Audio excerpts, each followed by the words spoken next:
Asyhadu an la ilaha illallah wahdahu la syarikalah wa asyhadu anna sayyidana wa nabiyana Muhammadan abduhu wa rasuluh.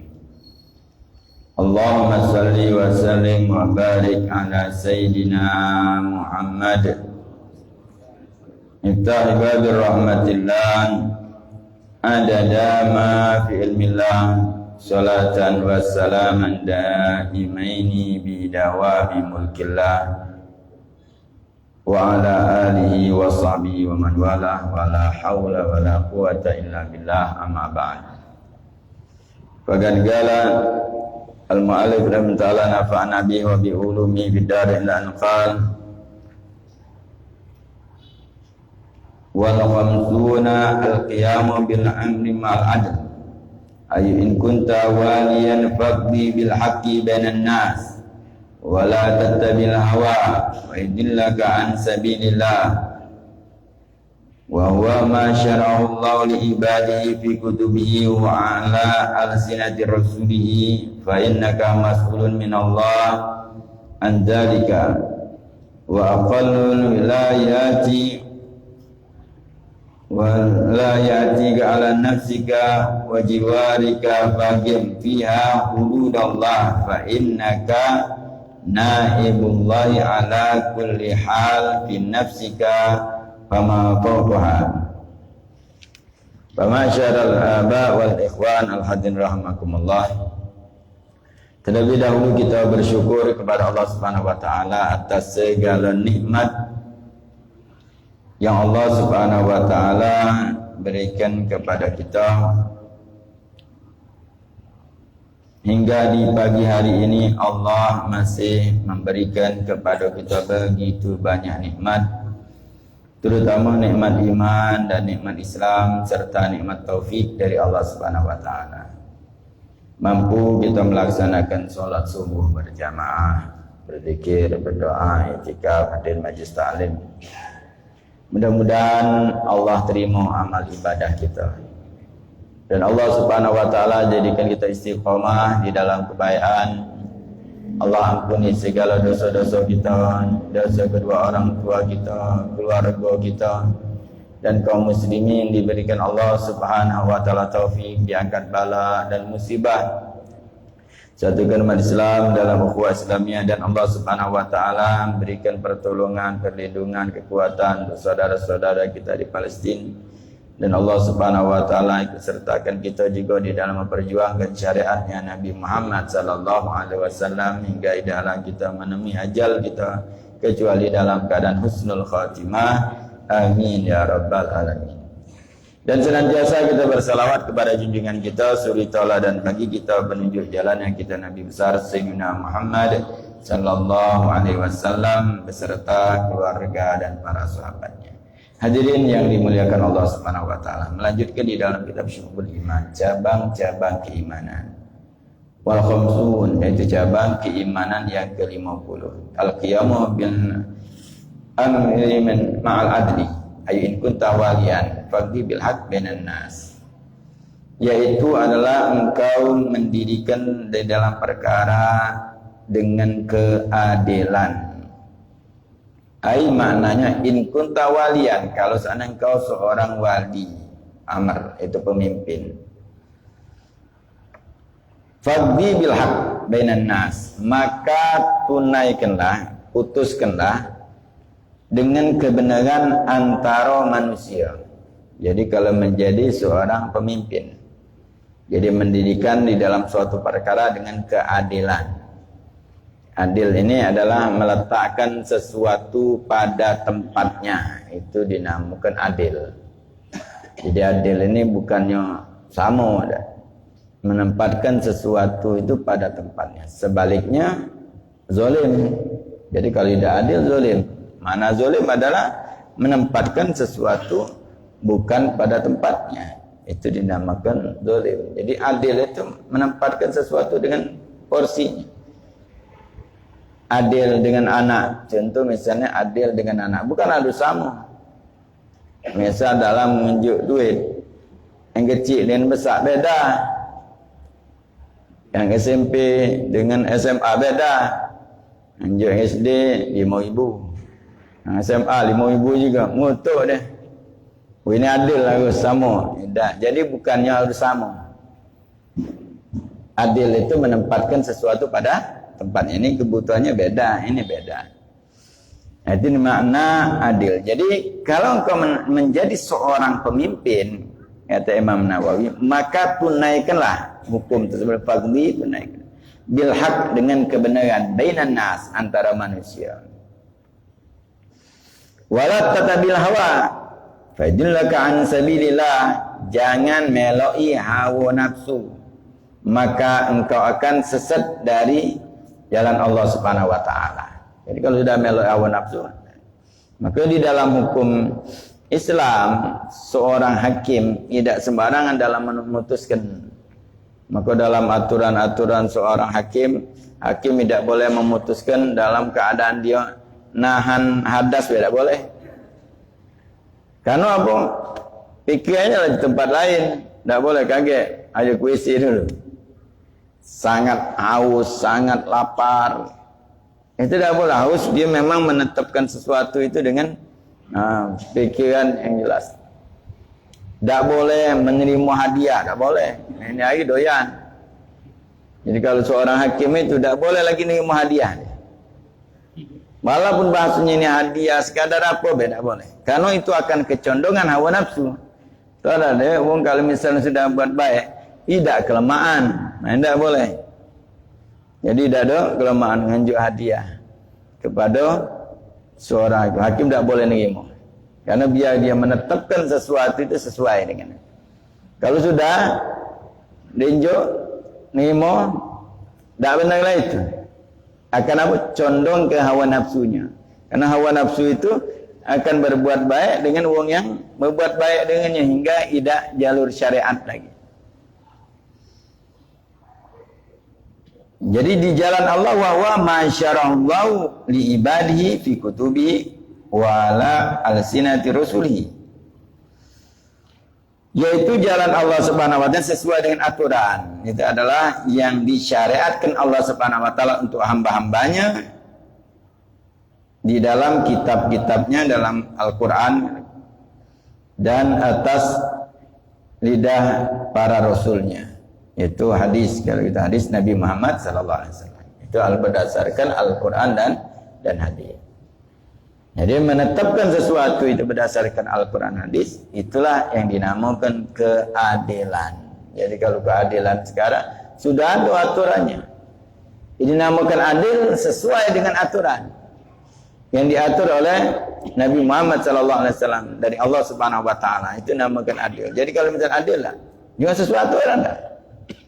Baik untuk kita pribadi maupun untuk yang lain. Jadi kalau sekarang dinamakan apa itu? Keadilan, menjalankan sesuatu sesuai dengan syariat bagi kita umat Islam. Jadi bagi kita umat Islam ada aturan keadilan itu adalah sesuai dengan syariat yang dijalankan oleh Nabi Muhammad SAW, yang kaidahnya menetapkan sesuatu pada tempatnya, yaitu pada tempat sesuai dengan syariat.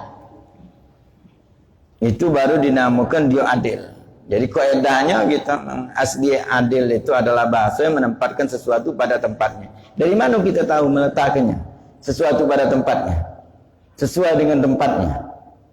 Ya, sesuai dengan tempatnya adalah sesuai dengan syariat.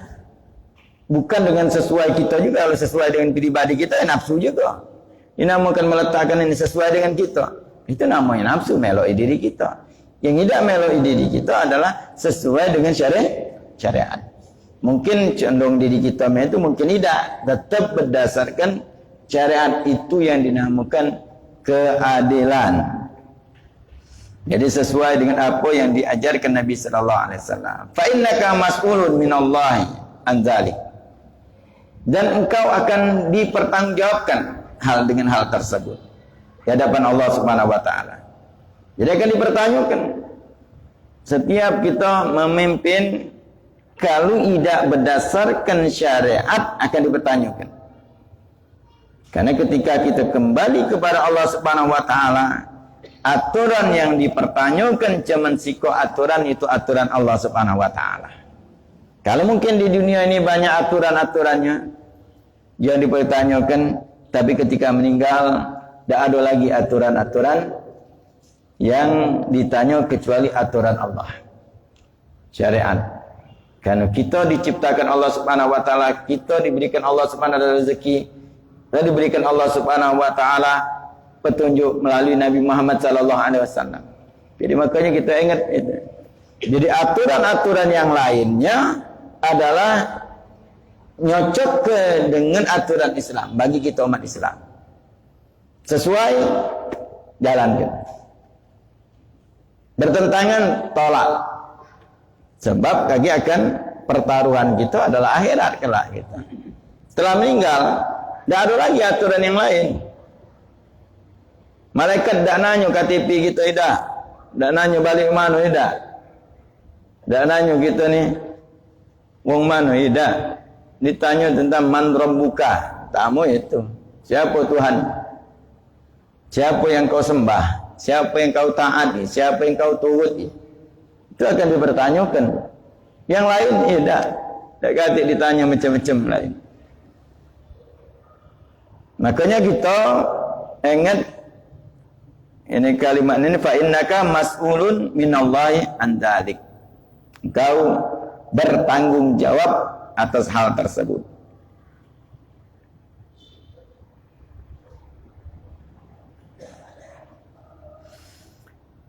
Wa aqallu wilayatuka nafsika. Dan paling sedikitnya kepemimpinan adalah engkau memimpin dirimu. Wa jawarihika, dan anggota badanmu. Itu paling sedikit. Jadi jangan kita pikir, oh kita tidak pemimpin juga. Pemimpin. Itu dalam hadis lengkap maknanya. Kullukum ra'in wa kullukum mas'ulun an ra'iyatih. Setiap kalian pemimpin dan akan diminta pertanggungjawaban tentang kepemimpinan kalian. Maka kata Imam Nawawi, paling sedikit kepemimpinan adalah engkau memimpin dirimu dan anggota badanmu. Kita memimpin, gerakkan kaki kita, tangan kita. Dari mulai kita bangun tidur, kita sudah menjadi pemimpin.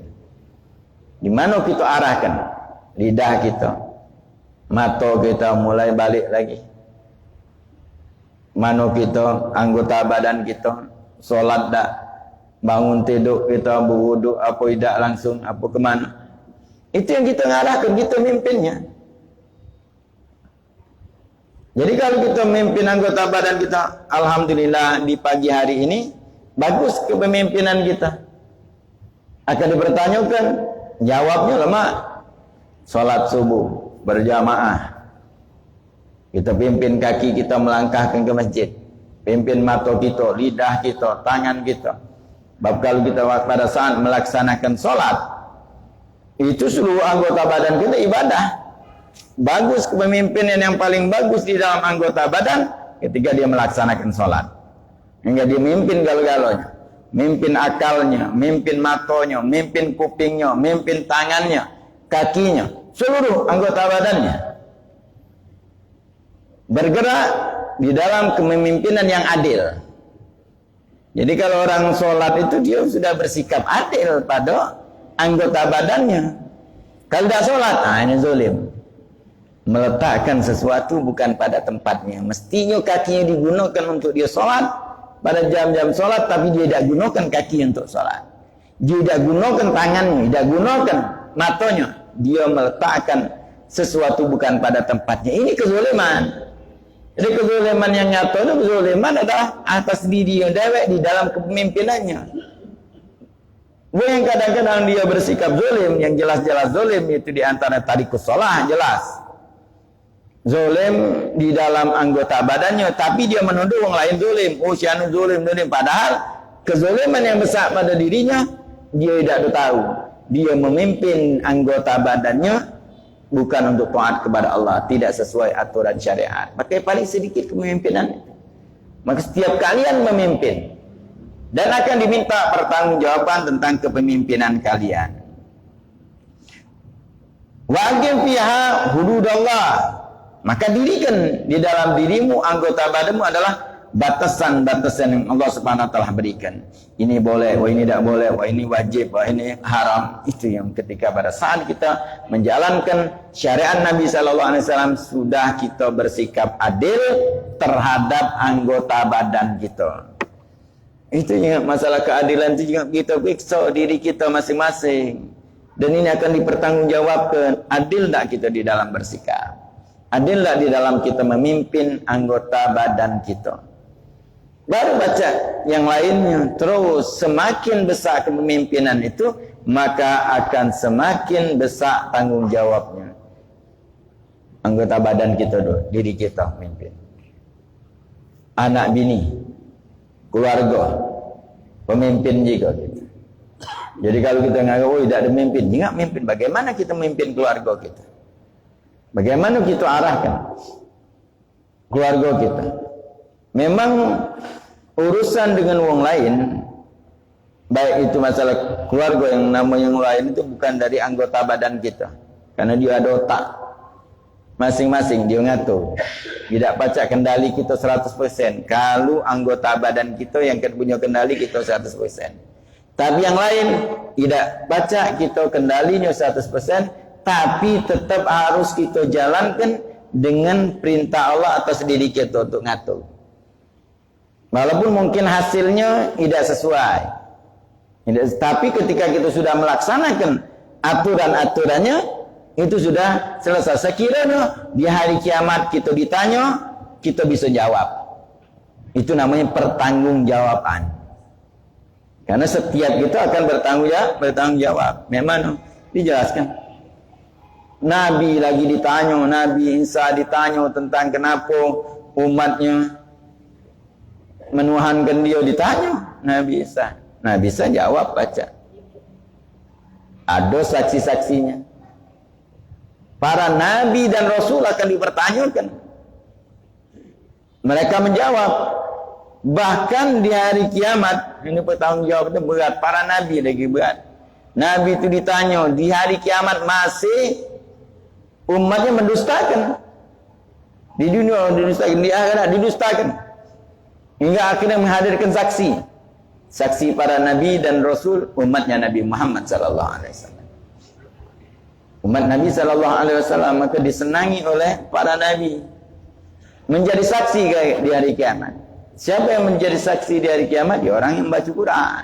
Umat Nabi sallallahu alaihi wasallam.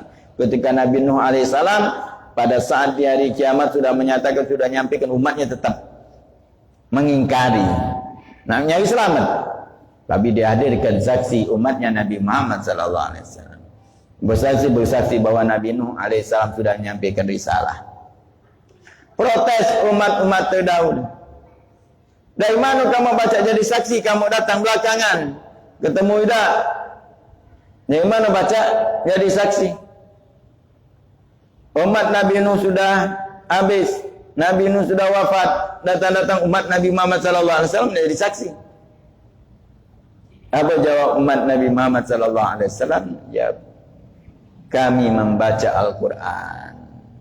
Firman Allah Subhanahu wa taala, itu kesaksian yang dari Allah Subhanahu wa taala juga. Diam mereka. Nah, itu umat Nabi sallallahu alaihi wasallam jadi saksi. Jadi persidangan kaki itu akan pertanggungjawaban ada. Para nabi, rasul, seluruhnya akan menjawab. Itu yang akan lama. Di persidangan di hari kiamat, persidangan menyampaikan dan tuntutan pertanggungjawaban apa yang telah kita lakukan. Makanya kita jangan pikir bahwa kita bukan pemimpin. Kita banyak protes dengan pemimpin. Kita sendiri adalah seorang pemimpin. Adil tak kita? Makanya orang kalau sibuk dengan kepemimpinan, dia tidak akan sibuk dengan urusan orang lain. Ngapa nak ngurusi pemimpinan orang lain? Pemimpinan kita lagi belum lurus. Kita dah baca mimpin diri kita. Dah baca mimpin keluarga kita. Bagaimana kita nak mengurusi kepemimpinan orang lain? Si anu tidak benar, si anu tu zalim, si anu tu zalim nian. Dan kita, makanya orang-orang yang berbicara tentang masalah kezuliman, biasanya dia sudah menzulimi dirinya, dia sudah berlaku zalim. Karena orang yang senantiasa dia bersikap adil, dia mungkin tak katik waktu untuk dia ngurusi orang lain, tak katik waktu. Sibuk dengan ngurusi, tak sibuk dengan yang lain. Sibuk ngurusi kepemimpinan dia. Tidak sempat dia nak tengok kepemimpinan orang lain. Dia sibuk dengan diri dia dewek. Tidak sempat dia nak ngurusi keadaan orang lain. Aku lagi belum, tak kata waktu. Nak tengok kepemimpinan orang lain tu tak kata waktu. Kalau memang kita fokus di dalam kepemimpinan diri kita, kepemimpinan yang ada pada diri kita, pertanggungjawaban kelak di akhirat. Kullukum ra'in wa kullukum mas'ulun an ra'iyati. Kenapa kita sering kadang-kadang tahu aib wong, tahu keadaan wong? Karena kita tidak fokus pada diri kita. Maka ada seorang murid datang kepada gurunya, dia menyatakan,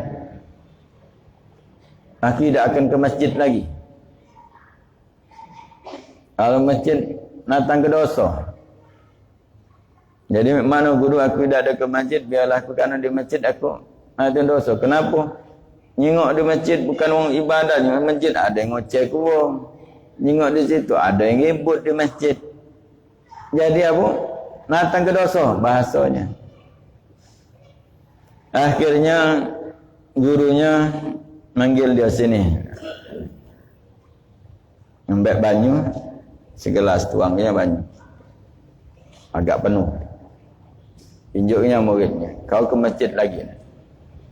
Dia sengaja bawa banyu ini. Bawa banyu ini. Kau kelilingi di masjid. Yang kau mungkin jampian, guru nak nyampi ke masjid, okay? Awak banyak. Dari mana? Jauh dari depan. Kau keliling apa? Awas jangan tumpah. Kata guru jangan tumpah banyak ni. Naknya digawat lah oleh murid tadi. Mungkin dia fikir tadi kalau keliling ke banyu ini dari gurunya, insya-Allah wong yang di masjid ini yang ngomong kau tak atik lagi, bagus kalau masjid keliling ni. Awaklah dia. Oh, keliling ke masjid. Syarat awas, hati-hati, kata guru, jangan tumpah. Ala banyu dijuk penuh. Oh, berjalan aso-aso, murid berjalan tu. Matikan tadi banyu.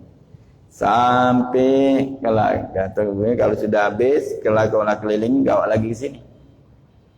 Keliling dia masjid. Keliling masjid. Sampai akhir selesai, bawa. Kemudian akhir ditanya gurunya, bukan hanya tentang masalah banyu, tumpah beda tanya. Di masjid ada siapa? Ada orang tak di masjid? Nah, tak tahu. Ada tak orang yang ngocek wong? Ada tak orang yang hebut di masjid ini? Tak tahu. Kenapa tak tahu, kata gurunya? Perhatian dengan banyu. Karena banyu takut tu, orang awak hayal tengok banyu dia. Jangan tumpah. Perhatiannya itu. Perhatian ni perintah gurunya. Wah, ini jangan banyu, jangan tumpah. Aso dia jalan sampai. Kata guru tak katik dengan wong, tak ada nyengok, tak ada dengar. Kata gurunya, itulah wong. Dia kata, kau mestinya model itu. Kalau kau fokus pada diri kau tidak akan sempat untuk menolong orang lain. Nyengok lagi dah. Kalau kita fokus pada diri kita, tidak akan nyengok orang lain. Yang kita fokus pada diri kita, pertanggungjawaban kita di akhirat. Ingat bagaimana kita ditanya oleh Allah Subhanahu wa taala tentang keadaan kita. Salah kita ngurusi orang lain. Apalagi ngurusi komen-komen wong. Terserahlah wong nak ngomong apa. Mulut-mulut mereka. Kita tak pacak nutupi mulut wong. Tangan kita ada dua, mulut wong banyak. Cuman yang pacak kita tutup apa? Kuping kita. Tangan kita ada dua, kuping kita ada, tutup tidak dengar galau. Terjengok macam-macam. Kita tak pacak nak ngatur tingkah laku wong tu, nak senyum galau dan kita tak ada yang senyum, ada yang mengut. Memang kita supaya kita selamat dari itu, mata kita tutup. Selesai, tidak terjengok galau. Iaitu kalau kita fokus pada diri kita, maka tidak sempat kita nak ngelui wong lain. Itu keadaan kita. Tak baca kita nak nyetel wong muda menjadi baca. Kita yang baca nyetel diri kita. Kita baca ngatur diri kita.